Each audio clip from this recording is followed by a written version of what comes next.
të gjithë jemi në përkrahje të çlirimtarëve, të gjithë jemi që ushtrisë çlirimtare të Kosovës i bëhet një padrejtësi e madhe nga një ushtri çlirimtare me dosje edhe organizime tepër konspirative të Beogradit dhe të Moskës. Filloi mrapsht me Dick Martin, një deputet i cili i vu në alarm Brukselin, Washingtonin, se gjoja se ushtria çlirimtare e Kosovës është marrë me tregtim të organeve të brendshme të njerëzve. Dhe ky ishte fillimi, dhe tani ky proces devijoi përderisa ranë të gjitha argumentet dhe nuk ishte asnjë fakt që ushtria çlirimtare e Kosovës ka bërë një veprim të tillë.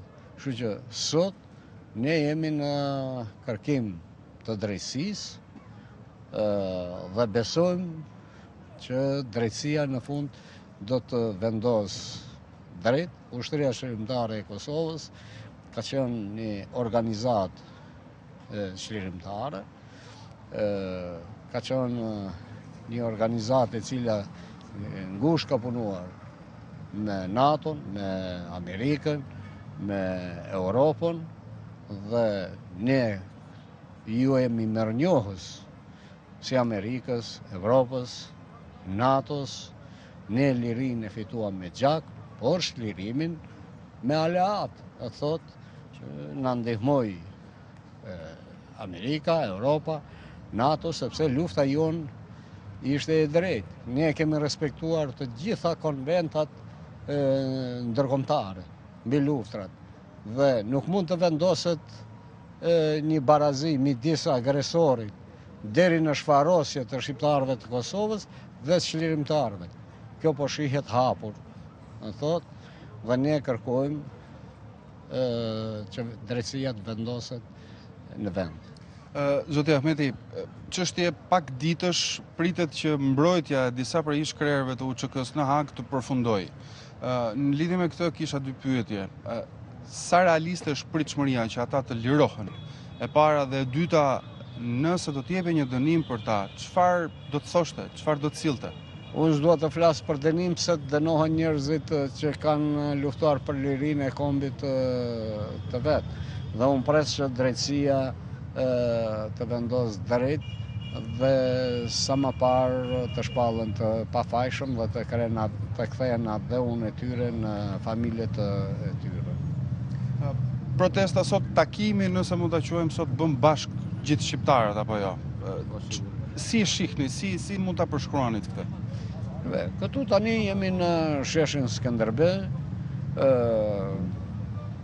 sigurisht unë kam edhe emocione, sigurisht kam edhe nostalgji, sepse këtu kanë qëndruar tek ky shesh, janë frymzuar të ronët dhe herojt më të mëdhenj të Kosovës, Adem Jashari, Luana Radinaj, Ilir Konoshevci, Adrian Krasniqi, Qerim Kelmendi, Zahir Pajaziti, do thotë janë motivuar në këtë shesh, janë motivuar në sheshin Skënderbe dhe pikërisht ky shesh na grumbullon sot gjithandej shqiptar ku jetojmë, si në Kosovë, Maqedoni dhe më shumti në Shqipëri. Sigurisht që sot do kesh për gjitha qyteteve të Shqipërisë, ashtu siç e pritën Kosovën gjatë periudhës së luftës së dan kafshatën e gojës qytetarët e Shqipërisë, Tirana, Kuksi, Shkodra, Vlora, Durrësi, do thotë, edhe sot pjesëmarrja sigurisht do jetë në drejtim të mirë të solidaritetit me çlirimtarët dhe në kërkim të drejtësisë. Ndoshta mund të ketë pak keqardhje sa i takon përfaqësimit nga figurat e shquara, liderët politikë siç ju jeni. Kemi disa situata duke përfshirë Tiranën, Prishtinën, ndoshta edhe këtu opozita nuk do të jetë përfaqësuar me aq informacione sa kemi, por e mbështet protestën. Prishtina zyrtare po ashtu me sa dim nuk do të jetë përfaqësuar të paktën nga eksponentë të lartë të saj fizikisht këtu në protest, po ndërkohë dje pam edhe një përplasje në distancë midis kryeministrit të Shqipërisë dhe zotit Albin Kurti. Në një ditë që flitet për përbashkim, çfarë domethënie kanë të gjitha këto sipas jush? Mua nuk më vjen mirë, po edhe nuk i komentoj vendimet e autoriteteve.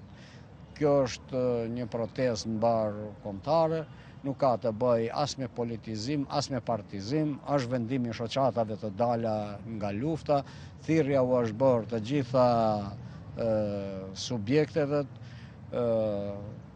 dhe të gjithë kanë qenë të mirëseardhur, po nuk do të bëj komente më shumë. Po ju lë të lirë, shumë faleminderit për kohën, edhe presim të dëgjojmë mesazhet që ju do të jepni gjatë protestës. Diçka të fundit? Faleminderit edhe për kohën tuaj dhe miru takofshim në protestë.